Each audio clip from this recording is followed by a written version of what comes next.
Hi guys.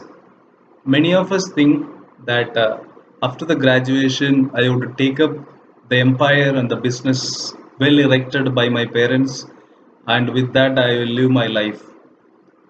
But when you are going to have your own empire erected, you will have more and more respect from the society, and with this kind of no hard work, blood and sweat, what you are going to erect will have much higher appreciation and satisfaction in your life. And the empire that your father, your parents erected is no match to the empire that you are going to erect for yourself. It may not be so much greater than your parents, but it will have more value than what you are going to get it in return from the society and from the people, the name, the fame, the glory that you are going to leave to the coming generation of yours. So this year is being the deciding year of your career. What you are going to work, or what you are going to put in as a hard work in your life in the coming months would become the source of reward in your future. So I would all of you, I would request all of you to take up this cause very seriously and fight it out in the arena that is going to come in the form of your board exam. And I would like to see you all the success in your life and your in your careers. So with this, now let us move to the lesson that we have already started with. Actually, we had two parts so far in this ninth theme, and if we say altogether, we are in the seventh lesson of your 12th syllabus. Two lessons stand deleted, and we are into the ninth lesson. So we are in the seventh lesson. So in the first video, I said something which I made a mistake in interpretation of that. That is, I said Persian was the language well used or flourished in the Mughal court. I said it is Persian flourished, so much flourished in the Delhi Sultanates, whereas it was Turkish which got so much flourishment in Mughal courts. That is why Babur wrote his autobiography on all his chronicles in Turkish, and Turkish is the mother tongue of the Mughals. Whereas Delhi Sultanate were so much fond of Persian, and they were using Persian for their chronicles and all that. But a Mughal emperor, a great Mughal emperor, Akbar, was the one who took this Persian as the leading language in the Mughal court of so many reasons we studied in the session in the last session. So that was just a reminder to be made, the mistake that I made in the last previous session. That is the reason just I wanted to revise that. Then we went on to see about how were the chronicles written, and how were the chronicles produced, and why were the chronicles commissioned, we saw. And we also saw about Akbar Nama and Basha Nama और painted image करके एक हमने एक passage था, एक topic था जो हमने क्वेश्चन आंसर के लिए स्किप किया. But we dealt a lot of things inside it. We said Abul Fasal, why he calls painting as a magical art, or he called this. And we also talked about why there is a conflict between the Orthodox Muslims and the rulers. Why they no, the Mughals, were the rulers, wanted to portray their image which is just against the Islamic tradition, we saw. Then we went on to see about the ideal kingdom, ideal kingdom, divine light, we saw. Then a sovereignty as a social contract, we saw. Then symbol, there should be a symbol for that, we saw. Then a unifying force, yes, Sule कुल, absolute peace के बारे में हमने देखा. So all these topics are very important and very interesting. Please don't skip them unless and until I skip it. So you have to read in the, you have to understand. If any understanding is required, I am always there, always available. You can message through StudyBase app, and I am there to clarify your doubts. And you are requested to write the question answers and send to me. Already seventh lesson Vijayanagara empire का question answer का time already over हो चुका है, लेकिन बहुत कम लोगों ने, I think 5 or 7 students have sent me the question answers. I'm still awaiting the answers from you. And no, it's really very sad to say that you people are not working on it. And the people, those who work on it with for full commitment, they will be rewarded when the time comes. Fine, we are into the next topic, that is capitals and codes. See, anything related to capitals, अभी जो हम topic देखने जा रहे हैं उसमें से आप डायरेक्टली आंसर लिखेंगे. Anything related to court, Mughal court, you will be writing what we will be discussing. Now the question for this is, no, the heart of the Mughal Empire was its capital city. Examine. That is a question. Okay. The first line of this topic becomes the question. The heart of the Mughal Empire was its capital city. Examine. So this is the place where the court assembled. Okay, and the capitals of the Mughal Empire frequently shifted from 16th to 17th century. Okay, there is not a permanent. एक बार बन गया तो वो permanent नहीं था. It always shifted. During when Babur took over from Lodi, and Lodhis were ruling from Agra, and Babur maintained that, and Humayun also maintained this as as being Agra being the capital. So this is the first foremost capital of Mughal Empire, that is Agra. When Akbar took over from Humayun, and he maintained this Agra as the capital, and for this purpose he constructed a new palace, that is a red fort, for the administration purpose, from the red sandstone. Very very important. The stone that is used is red sandstone for red fort, and he collected all this from the adjoining areas. In 1570s he decided to build a new capital.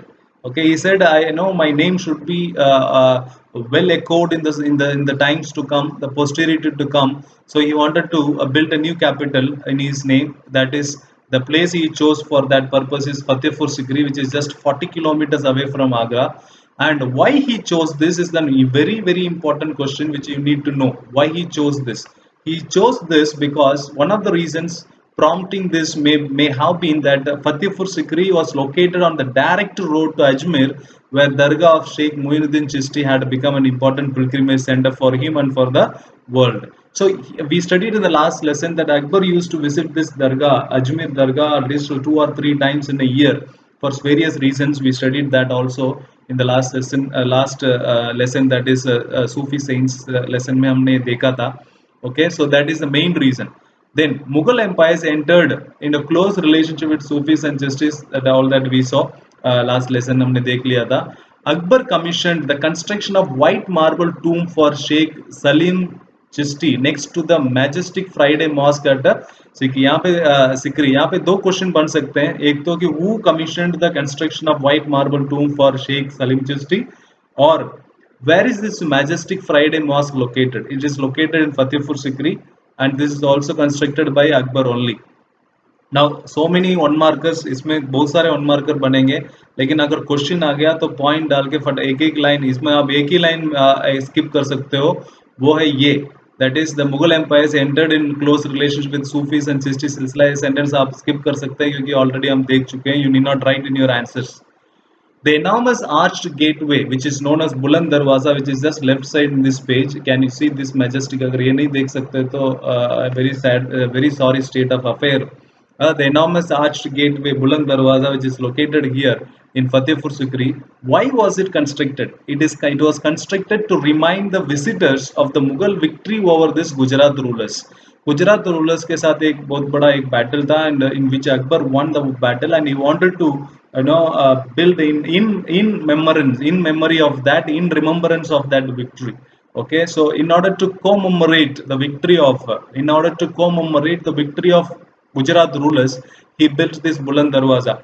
Two questions can be asked. One, where is this Buland Darwaza located?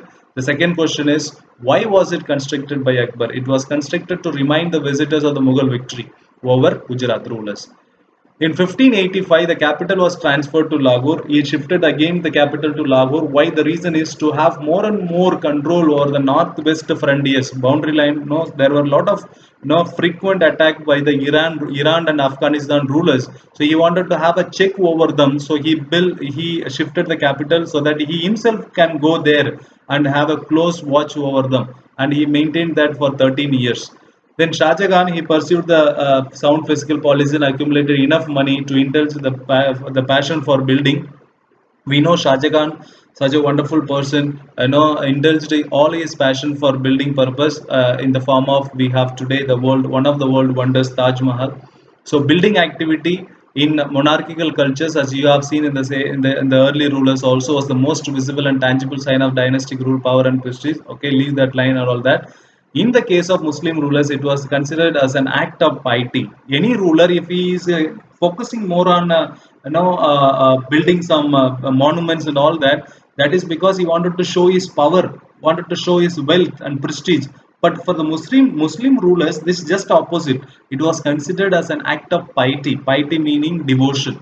So in 1648, the court, army, and the household moved from Agra to a newly completed imperial capital, that is Shahjahanabad, which is present day old Delhi. Okay, so Shahjahanabad, which was a new addition to the old residential Delhi with a red fort, okay, and Jama Masjid and three-lined esplanade, splendid, okay, with bazaar, Chandni Chowk, and spacious homes with the nobility. And Shah Jahan's new city was appropriate for a more formal vision of grand monarchy. So he is shifting the capital from Fatehpur Sikri or Agra, we call it. From here, no, from his father's, he is moving to a new capital along with the Red Fort. No, along with the Delhi residential city. Already it was a residential city. With that, he is building Red Fort.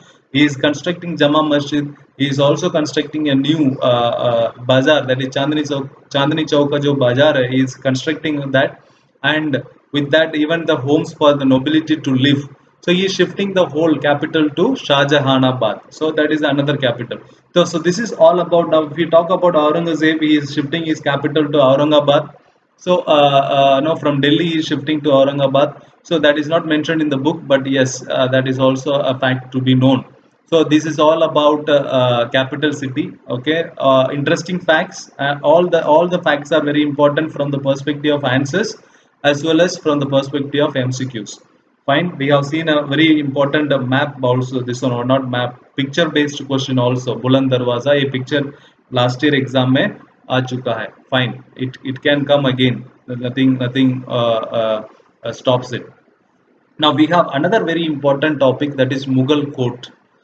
Mughal court, it is known as the heart of, actually speaking, physical arrangement of the court focused on the sovereign, mirrored his status at the heart, and this is the place where everything emanated. Mughal court is the place from where everything emanated. So anything related to Mughal court, no, write a short note on Mughal court. That's what you have to write in your copy. But exam में कोई भी wordings आ सकते हैं. But अगर word Mughal court या court Mughals कुछ भी mentioned हो गया, तो you just start writing this. Okay, so its centerpiece was therefore the throne, that is takht, which gave physical form to the function of the sovereign as a axis mundi. So the throne, where is this throne located? The throne is located in the court. The throne is located in the court, and throne is called as takht, and it is a, actually it is a physical form to give the sovereign power as axis mundi. What is axis mundi? Axis mundi is a Latin phrase for the pillar. No, the word pillar or pole, that is visualized as the support of the earth. So this throne, which is located in the court, is the pillar and is the support of this whole Mughal empire. Understood. Very important. ये statement अगर दे देते हैं और ये statement दे दिया है, तो आपको स्टेटमेंट देने के बाद कुछ पूछ रहे हैं, मतलब एक्सप्लेन करने के लिए, एलाबरेट करने के लिए, तो आंसर यहीं से आपको लिखना पड़ेगा. Okay, the canopy mean something that is that no bottom, no, the bottom line is called as the canopy of the tree, means the trunk is the canopy. A symbol of kinship in India for a millennium was believed to separate the radiance of the sun from the light of the sovereign. You leave that line, no, not so important. The Chronicles lay down with a great precision the rules defining the status among the Mughal elites. So we have a lot of chronicles, and they clearly define, okay, the rules and regulations defining the status among the Mughal elites. There are so many elites, or inka status kya hai, sab all that. In the court, the status was determined by spatial proximity to the king. If you are sitting very close to the king, then you are so important person. If your seat is very far in the court from the king, then you are not so important in the among the nobility. So the place accorded to a courtier by the ruler was a sign of his importance in the eyes of the emperor. Very very important. The place is the place given to the court, the place which is given to the ruler, courtier, in the court, inside the court. That is how the importance is. The thing of more importance is the thing of more importance lies with the place given to the courtier. Once the emperor sat on the throne, no one was permitted to move from his position or to leave without permission. Very, very important. Ekbar emperor he comes and takes his throne. Nobody is allowed to leave the place or without permission.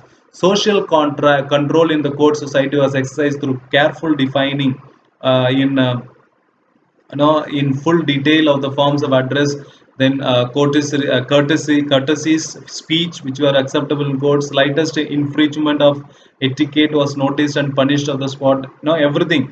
How a person has to address the king, what are the courtesies that he has to show, speech, how the speech has to be given, and if somebody is making any kind of etiquette behavior mein kuch problem hai, something, something he makes mistake or something, he is to be punished then and there on the spot. All these things are done in the court. Okay, so we'll carry on with this topic. Before that, let us see this source too, very important source. Darbari Akbari, it has come in the exam so many times. Abul Fasal gives a very vivid account of Akbar's Darbar.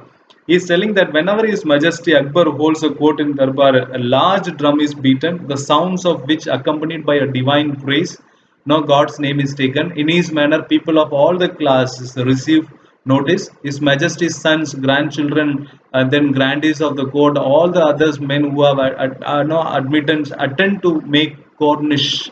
Cornish was a form of ceremonial salutation. Actually, Cornish meaning, it is a ceremonial salutation, meaning the courtier placed the palm of his hand, no, of his right hand against his forehead, and he is bending. Okay, so in Islam, we, when we wish somebody, this is how we practice. That Cornish form is even practiced among the Mughals, among the Islamic practitioners. That when they greet someone, then they greet with this Cornish form only. So this is how they have to know, and they have to bend a little. It suggested what is the meaning of the subject placed his head the seat out to the seat of the senses in the mind into the hand of the humility presenting to the royal assembly and all that. Okay, and remain in their own places. Learned men of renowned skillful mechanics pay their respects, and the officers of justice present their reports, then usual insights, gives the orders, settles everything satisfactory manner and all that. Then gladiators, skillful gladiators, people who are trained to fight, and wrestlers from all the countries hold themselves in readiness, and singers, male and female, all in waiting. So all the performances are, whenever court resumes, these are the things, the activities that have to take place in front of the Mughal emperor. Okay, so this is a very important source. Please read this and understand. Okay, Cornish, you should know what is the meaning of Cornish. Now we are carrying on with the same topic, that is Mughal court. We have discussed one ceremonial form of salutation, that is Cornish. Now there are many more forms of salutation. The forms of salutation to the ruler indicated the person's status in the hierarchy. If no, the way you greet, the way you show your salutation, उसी से आपका status भी पता चलता है. Deeper prostration represented higher status. If a person is completely prostrating in front of you, laying down completely in front of you, then to whom if it is given to the higher status person. The highest form of submission was sijda, or a complete prostration. Very, very important. What is sijda? Sijda is complete prostration. This is the highest submission. Underline कर लेना. सिजदा already exam में भी पूछा गया है. And under Shahjahan's, these rituals were replaced with char taslim or zamin boz. Okay, no, under Shahjahan, this was replaced by this. Sijda is replaced with two other salutations. What are these char taslim? Char Taslim is a mode of salutation which begins with placing the back of the right hand on the ground and raising it gently to the person to the stand to whom the person who stands erect. So now the person has to keep the right hand facing to the ground. From there, he has to take to the person and little lift. He has kneel down and lift his body up to the looking at that person. When he puts the palm on the hand, upper the hand, it is done 4 times. It is done 4 times. Taslim meaning submission. Char means 4 times. So 4 times it is done like that. So it is called a char taslim. Okay. Then what is zamin boz? It is kissing the ground. Now Protocols governing the diplomatic envoys at the Mughal court were equally explicit. The ambassador presented to the Mughal emperor is expected to offer the acceptable form of greeting and all that. Whoever comes to meet him, everything is no ambassador. He has to greet in a proper manner. He has to bow and kiss the ground according to his status, and to follow the Persian custom of even clasping one's hand in front of the chest. So one has to keep his hand very close to the chest. And a person called Thomas Raw, English envoy of James I, he simply bowed before Jahangir according to European custom, which was not according to the custom of Islamic ruler. Further, he shocked the court by demanding a chair. Any ambassador coming to the court will not be given a chair just like that. If the emperor likes the person and he wanted to give chair, then only. But whereas this person Thomas Raw, who came as the ambassador of James I, British ruler James I, and he shocked the court by demanding a chair. What happened next? It's not discussed. The emperor began his day at sunrise with the personal religious devotions or prayers. Then he appeared in the small balcony. First prayer, then he goes to the balcony. Then when he goes to the balcony, that Jaronka facing the east. That's the meaning of Jaronka. Jaronka darshan कहते हैं इसको. Jaronka darshan meaning facing the east. Below the crowd, there are a lot of crowd soldiers, merchants, craft persons, peasants, women with sick children waited for the view of the darshan of the emperor. So he goes to the balcony facing the east meaning Jaronka, and he is going for the darshan of all these people, for the view of all these people. That view is called Jaronka darshan. It was first introduced by Akbar. ये line बहुत important है. It was first introduced by Akbar, and why it was introduced with the objective of broadening the acceptance of imperial authority as part of popular faith. That is the meaning why it was introduced. Very very important question है ये. The objective of introducing Jaroka darshan, you understand word meaning. Jaroka meaning facing the east in the balcony, and there he views the people of all sorts of crowd, and there is giving darshan to all the people. And why he is doing this? Because in order to broaden the acceptance of the imperial authority as part of popular faith. Fine. So here we have Shahabi Bharat is the full moon night of the 14th Shaban, the 8th month of the Hijri calendar, and celebrated with the prayers and fireworks of the subcontinent. I think it is coming here inside this. Okay. So there we have a jeweled throne, wherein it is mentioned in Bashanama, it is located in Agra Palace. Okay, so this is how Shah Jahan jeweled throne. Today it is present in the public audience in Agra Palace, described as in Bashanama. So this is it is a very gorgeous structure, have canopy very very vast, supported with the 12 side pillars. Measures the throne is so big, and Majesty's coronation, that is coronation, he had commanded 86 lakh worth of gems and precious stones. 1 lakh tolas of gold worth another 14 lakh should be used in decorating at that time. Okay, today it must be all the more costly. So it was completed during the course of 7 years.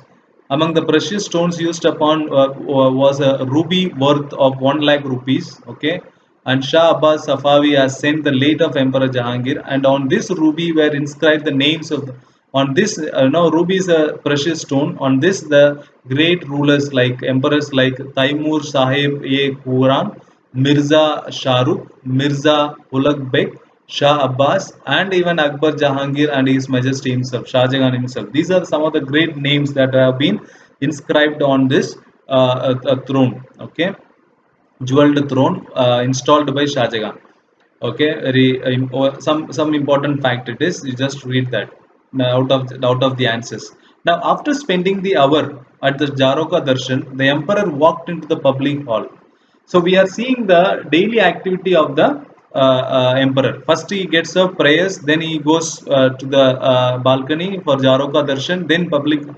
Third one is public hall audience. Public hall audience are called Diwan-e-Aam. Why visits meets them to conduct the primary business of his government. Diwan-e-Aam, ordinary public audience. In that, he is meeting some primary business people like state officials presented their reports, made requests. 2 hours later, the emperor was in the Divan-e-Khas. Now, that is primary business related to state officials. The Divan-e-Khas to hold private audience, discuss confidential matters. Divan-e-Aam is just a public business, private, some important reports and requests from the you know from the people through the state officials. Now we have some very khas meeting, no private audience, discuss the confidential matters. High ministers of state placed their petitions before him, and tax officials presented their accounts. This is the fourth one. Third one is Diwane Am, fourth one is Diwane Kas. Now, occasionally the emperor viewed the works of highly reputed artists and building plans of the architects, that is Mimar. Architects are called as Mimar. Sometimes, occasionally, this is the fifth one. Okay, occasional, not daily. Daily to four है.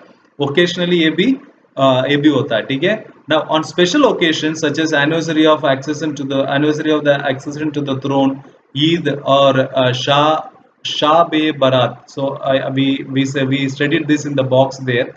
This is the another festival. Holy. The court was full of life. Perfumed candles set in the rich oldest palace walls. All that very giving lot of tremendous impression to the visitors. Or well decorated. The Mughal kings celebrated three major festivals. Three major festivals. What are they? Three major festivals in a year. First one is the solar and lunar birthdays of the monarch. Okay. The second one is Navroz. Okay. First one is solar birthday and the lunar birthday of the king. Then Navroz, that is the Iranian New Year. What is Navroz? Navroz meaning, the question पहले board exam में आ चुका है. What is Navroz? Navroz is the Iranian New Year. Please underline this. On the vernal equinox. On his birthday, the monarch was weighed against the various commodities which were then distributed in charity. So monarch was weighed. Okay, what if he is of 80 kilos? Same 80 kilos commodity of the precious things were weighed and given to the people in charity, distributed among the people in charity. So on his birthdays, two birthdays he celebrates, solar birthday and lunar birthday, and both the birthdays he is distributing a lot of commodities, precious things to the people in charity. So that is all about the quote. अभी quote एक question long answer में अलग से आ सकते हैं, और नहीं है तो आपको जारों का दर्शन के बारे में आ सकते हैं. And just separately about the way of the salutations that the emperor receives can be a question. So anything can come, but write a short note on Mughal court. उसमें आप ये सब points आप लिख लेना, and please read and all these points very important. Okay. The weddings were celebrated lavishly in the imperial household. Here the wedding scene is there. Wedding of Dara Shuka and Nadira, the daughter of Prince Parvez. Dara Shuka, that this one was arranged by the princess Jahanara and Sati Nisa. All that Jahanara के बारे में हम पढ़ेंगे अभी. Okay, so this is a scene. Okay, just look at that scene. The third topic in Mughal in the capitals and quote हमने देखा. Now titles. Now titles are nothing but no, like today present day we have Padma Shri, Padma Bhushan, Padma Vibhushan, Bharat Ratna. Any country it has to give some public awards and titles to the persons. The same way here they are also giving some titles. So grand titles are adopted by the Mughal emperors at the time of coronation. That no, they adopt their own title. Then no, it is like a rhythmic order में बताते हैं, no, Raja the Raja and all that. So Mughals have got their own titles. Mughal coins carried the full title of the reigning emperor with a regal protocol. Okay, so very important. The full title is being imprinted on the Mughal coins. Now, what are the different titles given to the people? Okay, the first one is the title Asaf Khan. There is a title called Asaf Khan. Is one of the highest ministers originated with Asaf. Asaf is a name, a legendary minister in the time of Suleiman Solomon. There is a king called Solomon. King Solomon was a king of, if I am correct, is Egypt. He was a king of Egypt. So he had a minister called Asaf. He was a very successful, legendary minister, and from there they adopted this title called, if in Mughals some title is given called Asaf Khan. Okay, Asaf Khan. Then another title is called Mirza Raza. Another title was accorded by Aurangzeb to his highest ranking nobles like Jai Singh Mirza Raza and Jaswant Singh Mirza Raza. Okay. Then these are two titles. We have seen two titles. The title can be earned and paid for. Okay, it can be earned by your own deeds or paisa de ke bhi kari sakte hain. Now, a person called Mir Khan offered rupees 1 lakh to Aurangzeb for the letter called Alif. Alif से जो no Alif title से first letter जो है ना, that has to be added to his name. His name is Mir Khan और उसने 1 लाख रुपए दिया औरंगजेब को और बोला कि मेरे को अलीफ अलीफ जो टाइटल है उसमें से मेरे को दे दो. So that I will become Amir Khan. I will become Amir Khan. So this is another title. Okay, so another example for earning the titles. So another awards included the robe of the honor. Okay, that is khilat. Now some people are given some special cloth, khilat. Garment once worn by the emperor can be imbued with his benediction. One gift, that is sarpa, head to foot, considered of tunic, turban, and sash, patka, and jeweled ornaments were. You need not no, remember all this. Okay, you need not read all this. The lotus blossom set with the jewels, that is Padma Murasa, was given only in exceptional circumstances. Very important, underline kar lena. Lotus blossom set with the jewels. Another title. This one, what is that? Award. It's an award given Padma Murasa. Okay, given to only special occasions like Bharat Ratna.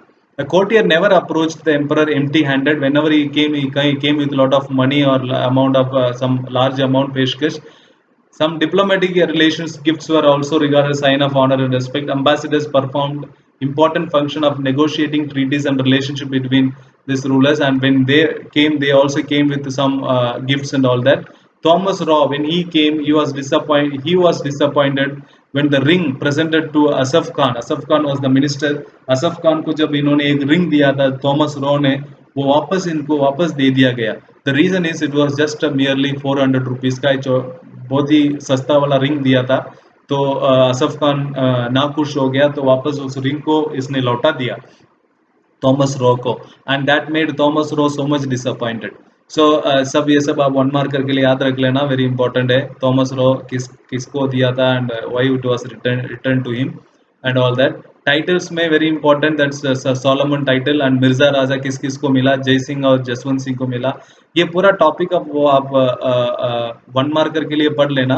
But suppose a question comes, we can not risk it out. If suppose a question comes, you just write about Asaf Khan, Mirza Raza, Alif, Amir Khan, then you just about Lotus Blossom, Padma Murasa और Thomas Rao के बारे में एक point लिख लो, काफी है.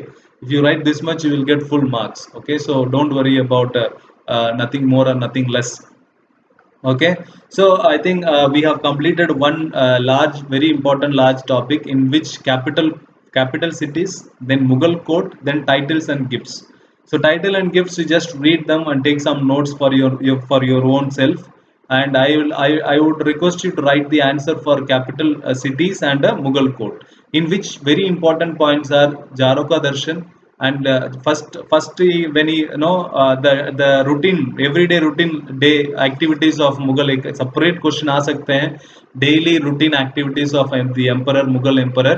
When he gets up, he just first he offers the prayers, then he goes to the balcony Jaroka facing the east, in which he views all sorts of people. And with the objective of broadening the acceptance of all the people. Then after 1 hour of Jaroka Darshan, he moves to the public hall audience, that is Diwani-e-Aam, in which he conducts some primary business for an hour. Then if there he meets the state official. 2 hours later, the emperor goes for Diwani-Khas to hold some private audience to discuss confidential matters.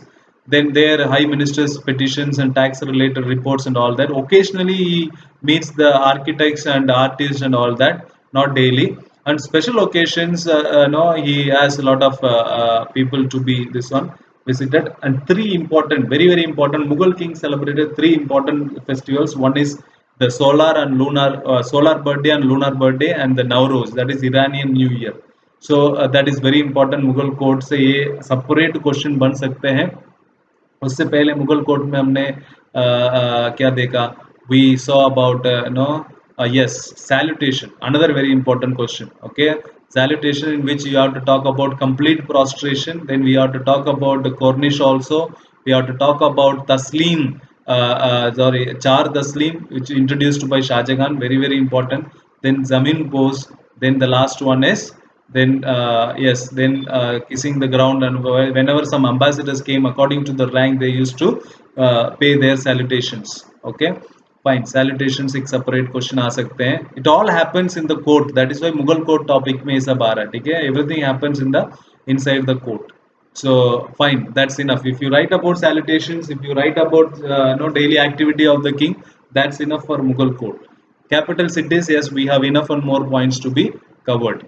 So that's all for this session. Till I see you in the next session. All of you take care. Bye bye.